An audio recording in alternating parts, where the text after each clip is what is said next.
ကုလသမဂ္ဂအတွင်းရေးမှူးချုပ်ဟောင်းဦးသန့်ကိုယ်တိုင်ရေးသားခဲ့တဲ့လူဝင်စားဖြစ်ရမှန်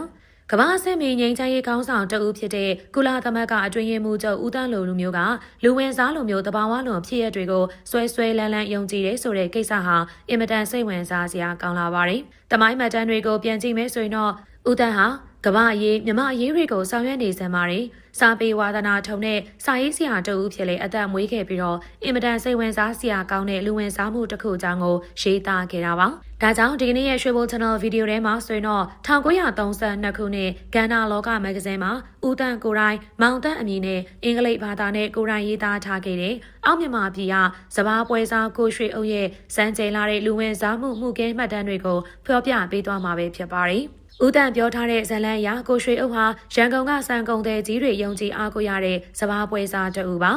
တခါကသူဟာတုံကင်း30နဲ့အတူစဘာဝယ်ထွက်လာရင်းနဲ့မြေကဘာကကိုင်းမြေကွက်လက်တစ်ခုမှစခန်းချခဲ့ပါတယ်ဒါပေမဲ့မနက်မိုးလင်းတဲ့အခါမှာကိုရွှေအုပ်ရောသူ့ရဲ့အဖော်တွေပါကြက်ပြောင်ငှက်ပြောင်ပျောက်ဆုံးသွားခဲ့ပါတော့တယ်တုံကင်းပေါ်မှာတော့ရေနံစီမိအိမ်တစ်လုံးကြာကွဲနေတာကိုပဲတွေ့ရတာပါထူးဆန်းတာကလေဝမ်းတွေကပြင်ကျက်တစ်ချက်ရအောင်မှာငွေသားထောင်နဲ့ချီပြီးအိတ်နဲ့ထည့်ပြီးတော့ဝတ်ထားတာတွေကိုပလိတ်တရားတွေ့ရှိခဲ့ပါတယ်။လူအများကတော့ကိုရွှေအုပ်ငွေယူပြေးပြီးလို့ထင်ကြပေမဲ့ဒီငွေတွေကြီးကျန်းနေတာကတော့စဉ်းစားစရာပေါ့လေ။ကိုရွှေအုပ်ရဲ့ရွာတကြီးဦးဆန်ချင်းဆိုရင်လေပလိတ်တွေနဲ့အတူမောနိုင်မပန်းနိုင်လိုက်လံရှာဖွေခဲ့ပေမဲ့လို့ဘာအသေးလုံးစားမှမရခဲ့ပါဘူးလေတော့။ကိုရွှေအုပ်ပျောက်ဆုံးသွားပြီးတော့ရှင်းတဲ့ကြားမှာတော့ဖျားယောင်းတဲ့လင်မယားနှစ်ဦးဟာသူတို့ရဲ့သားငယ်လေးနဲ့အတူမြေတောင်တိုင်းလှေနဲ့ဆုံဆင်းလာခဲ့ကြပါတယ်။ကိုရွှေအုပ်ပျောက်ဆုံးခဲ့တဲ့ကိုင်းမြေကွက်လန်တောင်ရောက်တဲ့အခါမှာတော့လေဝမ်းတွေကကလေးငယ်ကအဲ့ဒီညက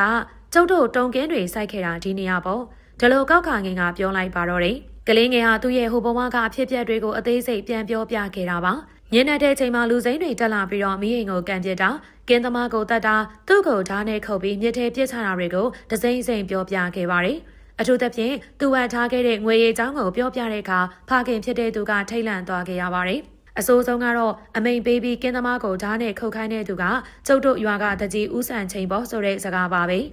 ဒီတဲ့ရင်ဟာဦးတန်းရဲ့မိတ်ဆွေမြို့အုံမင်းစီကိုရောက်သွားခဲ့ပါတယ်မြို့အုံမင်းကမယုံကြည်ပေမဲ့အချိန်တွေကိုစမ်းသပ်ဖို့ပျော်ပွဲစားခီးတစ်ခုစီစဉ်ခဲ့ပါတယ်အဲ့ဒီခီးမှာကလေးငယ်ရောတကြီးဦးဆန်ချိန်မှာပါဝင်ခဲ့တယ်ကိုရွှေအုပ်တေဆုံးခဲ့တဲ့နေရာရောက်တဲ့ကကလေးငယ်ကသူ့ဘဝဟောင်းအကြောင်းတွေကိုအားလုံးရဲ့ရှေ့မှာပြက်သားပြန်ပြောပြပါတယ်နောက်ဆုံးမှာကလေးငယ်ကဦးဆန်ချိန်ကိုကြည့်ပြီးခမရောမှတ်မိတယ်မလားကိုဆန်ချင်းအဲ့ဒီညကတော်တော်အေးတာပဲနော်ဒါလိုမေးလိုက်တဲ့အခါမှာတော့တမဒေဝနတ်လူအများကြီးညိုရတဲ့တကြီးဦးဆန်ချင်းဟာကြောင်းလန့်တုံလုံးပြီးကလေးငယ်ရဲ့ချေရင်မှာဝစ်စင်းကဝန်ခံလိုက်ပါတော့တယ်မင်းကိုတတ်တာကြုံမဟုတ်ပါဘူးရွာကြီးဟာဖို့တော့ပါဒါလိုဖွင့်ရလိုက်တဲ့အခါရှင်းတဲ့ကြာဗဟေလီဖြစ်ခဲ့တဲ့လူတန်းမှုကြီးကချက်ချင်းဆိုသလိုအပြေပေါ်သွားခဲ့ပါတော့တယ်